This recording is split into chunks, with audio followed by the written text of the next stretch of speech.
ఉన్న బంగారాన్ని విడిపించి ఆ రోజు ఆన్లైన్ రేటుకే మేము కొంటాం. Sharma gold company. నమస్తే, వెల్కమ్ టు సుమన్ టీవీ. నేను మీ విష్ణు. ప్రస్తుతంతో పాటు certified financial planner Ram Prasad గారు ఉన్నారు. వారితో మాట్లాడదాం. సార్ నమస్తే. సార్ నమస్తే అండి విష్ణు గారు.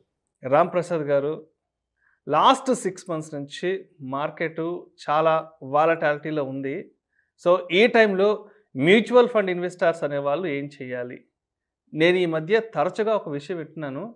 బేరిష్ మార్కెట్ బాగా ఉన్నప్పుడు, అంటే మార్కెట్ బాగా పడుతున్న టైంలో మ్యూచువల్ ఫండ్స్లో కానీ ఇన్వెస్ట్ చేస్తే నెంబర్ ఆఫ్ యూనిట్స్ అనేవి ఎక్కువ అలాట్ అవుతాయంట. మరి నెంబర్ ఆఫ్ యూనిట్స్ పెంచుకోవడానికి ఇన్వెస్ట్మెంట్ కూడా పెంచుకోవాలంటారా మ్యూచువల్ ఫండ్స్ విషయంలో? సో మ్యూచువల్ ఫండ్స్లో ఎస్, డెఫినెట్గా మార్కెట్ పడితే any equity product will well. అది ఈక్విటీ ప్రోడక్ట్ స్టాక్ అయినా, ఈటీఎఫ్ అయినా, ఇండెక్స్ ఫండ్ అయినా, మ్యూచువల్ ఫండ్ అయినా, అండర్లయింగ్ అసెట్ ఈక్విటీ కనుక డెఫినెట్గా పడిపోతుంది. ఎస్, ఫస్ట్ మీరు అడిగినట్లుగా ఇలా పడినప్పుడు ఇన్వెస్టర్ ఏం చేయాలి అంటే, ఇలా పడినప్పుడు ఇన్వెస్టర్ ఆయన ఇప్పటివరకు ఏం చేస్తాడో అదే చేయాలి. కొత్తగా ఏం చేసే ప్రయత్నాలు చేయకూడదు, ఎటువంటి కొత్త ప్రయత్నం చేయకూడదు. అయితే ఇక్కడ అందరూ గట్టిగా మిస్లీడ్ అవుతుంది ఏంటంటే, మార్కెట్ పడ్డ ప్రతిసారి మీరు ఎక్కువగా కొనుక్కోండి, ఎక్కువ అమౌంట్ ఇన్వెస్ట్ చేయండి, లోలో వచ్చేస్తుందని చెప్తున్నారు, డిస్కౌంట్లో వస్తుందని చెప్తున్నారు. అది ఫాలో అవుతున్నారు. కానీ లోలో వస్తుంది, మార్కెట్ పడింది, కానీ ఇక్కడతో పడటం ఆగిపోయిందని ఎవరికి తెలియదు కదా. ఇప్పుడు ఒక 10 లక్షలు తీసుకొచ్చి పెట్టాను, తగ్గింది కదా, ఇది రైట్ టైం అని. మళ్ళా పడితే మళ్ళీ నేను ఇంకో 10 లక్షలు తేగలనా? తేలేను. సో మార్కెట్ పడుతుందనేది నిజం, కానీ ఇక్కడతో పడటం ఆగిపోయిందా? ఇక్కడితో పడటం ఆగిపోయిందని క్లియర్గా తెలిస్తే మీరు ఇక్కడ పెట్టేసుకోవచ్చు. సో అది మనకు తెలియదు. ఫస్ట్ పాయింట్ నెంబర్ 1, మనకు తెలియదు మార్కెట్ ఇది లోనా, ఇంకా ఫర్దర్ లో వెళ్తుందా. ఇంకా ఫర్దర్ లో వెళ్తే ఇప్పుడు పెట్టడం తప్పు. అయితే మీరు అన్నట్టుగా మార్కెట్ పడుతున్నప్పుడు మనకు వస్తున్న నెంబర్ ఆఫ్ యూనిట్స్ పెరుగుతాయి. బంగారాన్ని ఎలాగైతే ధర తక్కువ ఉన్నప్పుడు కొనుక్కుంటే ఎక్కువ బంగారం వస్తుందో సేమ్ అమౌంట్కి, మ్యూచువల్ ఫండ్లో కూడా మీరు ధర తక్కువగా ఉన్నప్పుడు మార్కెట్ పడ్డప్పుడు కొంటే సేమ్ అమౌంట్కి నెంబర్ ఆఫ్ యూనిట్స్ ఎక్కువ వస్తాయి. మీరు మ్యూచువల్ ఫండ్ పెట్టుబడి పెట్టినట్లయితే మీకు పర్మనెంట్ అనేది నెంబర్ ఆఫ్ యూనిట్సే అనేవి కాదు, నెట్ అసెట్ వాల్యూ కాదు. మీకు వచ్చిన యూనిట్స్ అనేవి పర్మనెంట్, అవి ఫిక్స్డ్గా ఉంటాయి. 10 తులాలు బంగారం కొంటే బంగారం 10 తులాలే ఉంటుంది, బంగారం రేటు పైకి కిందకి అవుతుంది. సిమిలర్లీ మ్యూచువల్ ఫండ్లో మీరు కొన్న యూనిట్స్ సేమ్ ఉంటాయి, వాటి యొక్క unit rate up and down అవుతుంది. అందుకనే ఎస్ఐపిని అంతగా ఎందుకు ప్రమోట్ చేస్తారు? సిస్టమాటిక్ ఇన్వెస్ట్మెంట్ ప్లాన్ ద్వారా పెడుతున్న వ్యక్తికి ఈ మార్కెట్ పడ్డప్పుడు ఆయన ఏది ఫాలో అవ్వకుండానే అతను కొంటున్న సేమ్ అమౌంట్కి నెంబర్ ఆఫ్ యూనిట్స్ ఎక్కువ వస్తాయి. నెంబర్ ఆఫ్ యూనిట్స్ అనేవి ఎక్కువ వస్తాయి అంటున్నారు. అంటే కొత్తగా ఆ రోజు పెట్టే ఇన్వెస్టర్స్కి ఎక్కువ వస్తాయా? ఆల్రెడీ ఎప్పటి నుంచో పెడుతున్న ఇన్వెస్టర్స్కి, ఎగ్జిస్టింగ్ ఇన్వెస్టర్స్కి యూనిట్స్ ఎక్కువ వస్తాయి అంటారా? ఇప్పుడు యూనిట్స్ అనేవి మీరు కొన్న రోజే ఫిక్స్ అండి, అవి ఇంకా మారవు.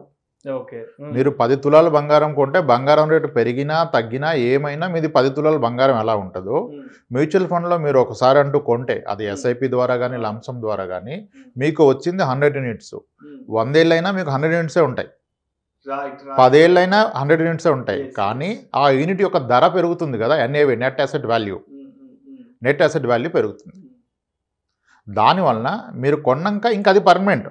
వాట్ ఎవర్ రేటు పెరగటం తగ్గటం అనేది, దానివలన మీకు వచ్చే లాస్ అనేది అది పేపర్ లాసే. యాక్చువల్ లాస్ ఎక్కడిది?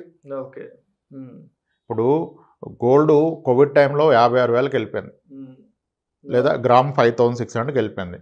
పొలమని కొనేసాం, తర్వాత అది మళ్ళీ 4,400 కూడా వచ్చింది. అంటే క్రమంలో 30% లాస్ వచ్చింది. మరి అప్పుడు గోల్డ్ కొన్న ఎవరైనా లాస్ వచ్చిందన్నారా?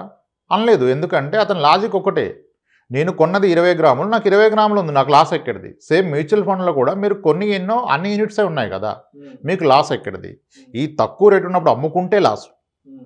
సో ఇప్పుడు చేయకూడని పని అమ్మటం, చేయాల్సిన పని ఏంటి? ఏమీ చేయకుండా ఉంటాం.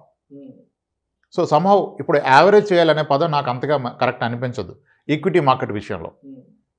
ఇప్పుడు ఇండెక్స్లు, ఈటీఎఫ్లు, smallcase baskets, number of blue chip stocks అన్నీ పడిపోయాయి కాబట్టి యావరేజ్ చేసుకోండి అని చెప్తున్నారు. అసలు యావరేజ్ చేయాలంటే ఏం కావాలి? ఫస్ట్ మనకి పైసలు కావాలి. మార్కెట్ పడిందని నాకు పైసలు ఎక్కడి నుంచి వస్తాయి? నా employer every month 1 lakh salary ఇచ్చేవాడు, ఈరోజు మార్కెట్ పడింది కదా 2 lakhs తీసుకొని ఇస్తాడా? ఇవ్వడు. సో కాబట్టి ఒకవేళ ఈ లాజిక్ నమ్మి యావరేజ్ చేయాలి, ఎడిషనల్ ఇన్వెస్ట్ చేయాలంటే ఇన్వెస్టర్ ఏం చేస్తాడు? అప్పు చేస్తాడు. అప్పు చేసి ఇన్వెస్ట్మెంట్ పెట్టద్దు కదా, అప్పు చేసి ఇన్వెస్ట్మెంట్ పెట్టకూడదు కదా. సో కాబట్టి యావరేజింగ్ అనేది తప్పు. మార్కెట్ హైలో ఉంది, లోలో ఉన్నది అనే పదం కూడా తప్పే. అందుకే ఫస్ట్ మనకు ఒక స్టాండర్డ్ కోట్ ఉంది, time spend in the market can only give us return, timing the market can never give us return. మీరు లోలో ఉంది హైలో ఉందని మాట్లాడటం మొదలు పెడితే nothing but your timing the market. మార్కెట్ని టైమింగ్ చేయటం అనేది అది పాసిబుల్ కాదు. ఇప్పుడు 15 రోజుల క్రితం కనుక మార్కెట్ పడిందని యావరేజ్ చేసుకుని ఉంటే ఇప్పుడు ఆయన పరిస్థితి ఏంటి? మళ్ళీ పడింది కదా, ఇప్పుడు మళ్ళీ యావరేజ్ చేయడం డబ్బులు ఎక్కడి నుంచి వస్తాయి ఆయనకి? సో అందుకనే మొదటి నుంచి మన ప్రతి వీడియోలో నేను చెప్తుంది ఒకటే విషయం, మీ ఆబ్జెక్టివ్ ఆఫ్ ఇన్వెస్ట్మెంట్ ఏంటి, మీరు ఎందుకు పెడుతున్నారు? జూన్లో స్కూల్ ఫీజు కట్టే వ్యక్తి ఆ డబ్బులు కనుక పిల్లల స్కూల్ ఫీజు జూన్ జూలైలో కట్టాల్సిన వ్యక్తి ఈరోజు మార్కెట్లో పెడితే పరిస్థితి ఏంటి? మ్యూచువల్ ఫండ్లో పెడితే పరిస్థితి ఏంటి? కట్టలేడు. కానీ ఇప్పుడు పిల్లోడు వచ్చి 8th క్లాస్ చదువుతున్నాడు, అతని గ్రాడ్యుయేషన్కి 2028లో కట్టాలి ఫీజు, ఆయనకి ఇబ్బంది లేదు కదా. ఆయన 10 లక్షలు పెట్టాడు మ్యూచువల్ ఫండ్ స్టాక్స్, అది 7 లక్షలు అయిపోయింది. ప్రాబ్లం ఏంటి? 2028 నాటికైతే మార్కెట్ పైకి వస్తుంది, తప్పకుండా వస్తుంది. సో అతనికి ప్రాబ్లం లేదు. ఇప్పుడు ఆబ్జెక్టివ్ ఆఫ్ ఇన్వెస్ట్మెంట్ క్లియర్ ఉంటే మీరు మార్కెట్లో ఏం చేయాలో తెలుస్తుంది. కానీ మనకి 80% ఆఫ్ ద ఇన్వెస్టర్స్ ఏంటి, objective is very simple, money make చేయాలి, లాభాలు రావాలనే పెడుతున్నారు. లాభాలు రావాలనేది ఆబ్జెక్టివ్ కాకూడదు. మీ ఏ అవసరానికి మీరు డబ్బు కూడబెడుతున్నారు అది ఎప్పుడు ఉందనే దాన్ని బట్టి మీకు ఫండ్స్. ఇప్పుడు మ్యూచువల్ ఫండ్స్ అంటే అందరం ఈక్విటీ మ్యూచువల్ ఫండ్స్ మాడుతున్నాం.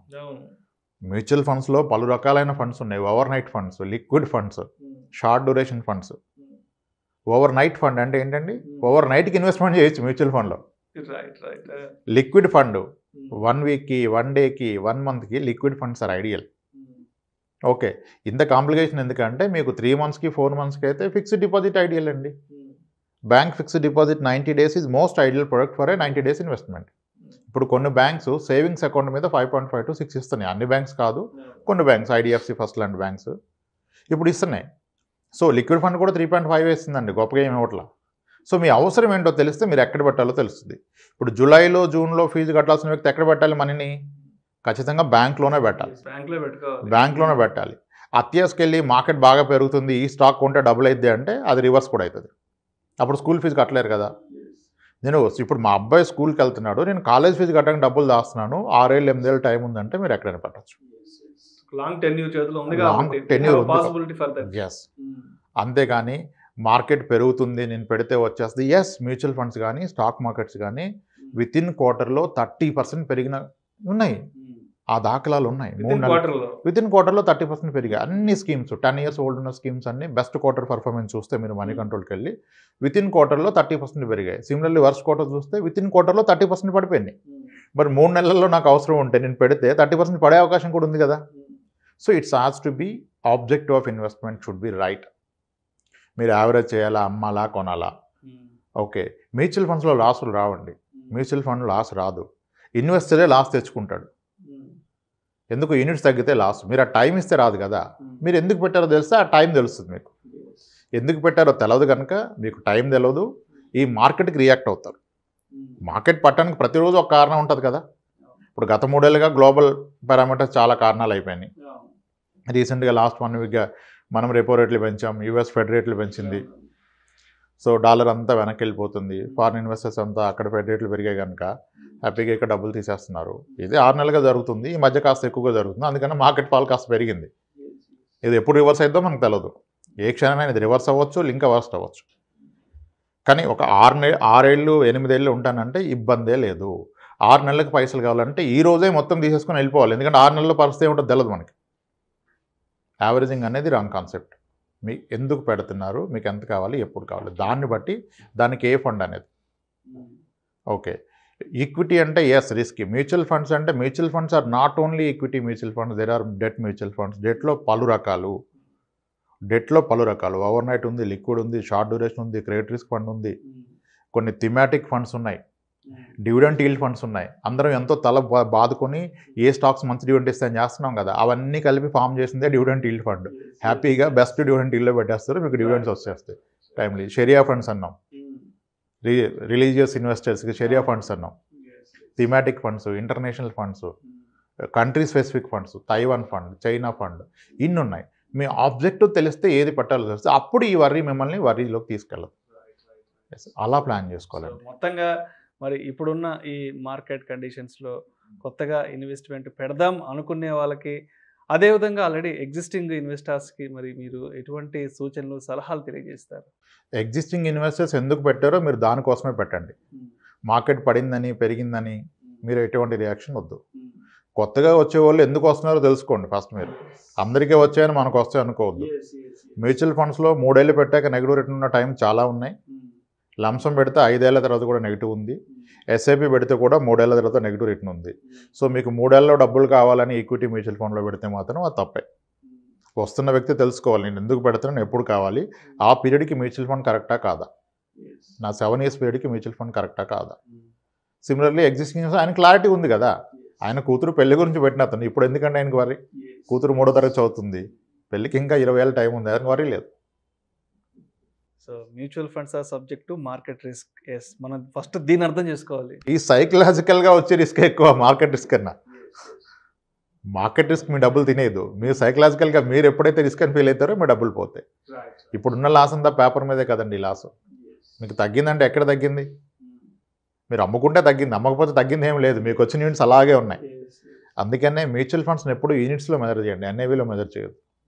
నాకు ఎన్ని యూనిట్స్ ఉన్నాయి, ఎన్ని యూనిట్స్ అక్కడ ఉన్నాయి, టార్గెట్ షుడ్ బి యూనిట్స్. ఇప్పుడు వెరీ ఓల్డెస్ట్ ఫండ్స్ ఇప్పుడు గత 6 ఏళ్ల క్రితం, ఇంచుమించుగా 6 నెలల క్రితం మనం మాట్లాడాం.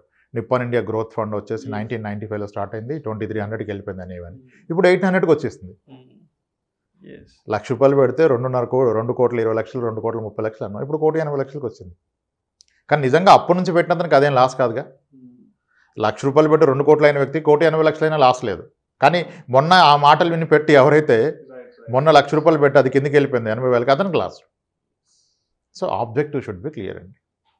Right, thank you sir, thank you so much Ram Prasad garu. ఇప్పుడున్న ఈ వాలటాలిటీ మార్కెట్లో మ్యూచువల్ ఫండ్ ఇన్వెస్టర్స్ అనేవాళ్ళు ఎటువంటి జాగ్రత్తలు తీసుకోవాలి, ఎటువంటి విషయాల పట్ల అవగాహన పెంచుకోవాలి అనే అంశం గురించి ప్రేక్షకులకు మీ విశ్లేషణ ద్వారా చాలా చక్కగా వివరించారు. Thank you so much sir.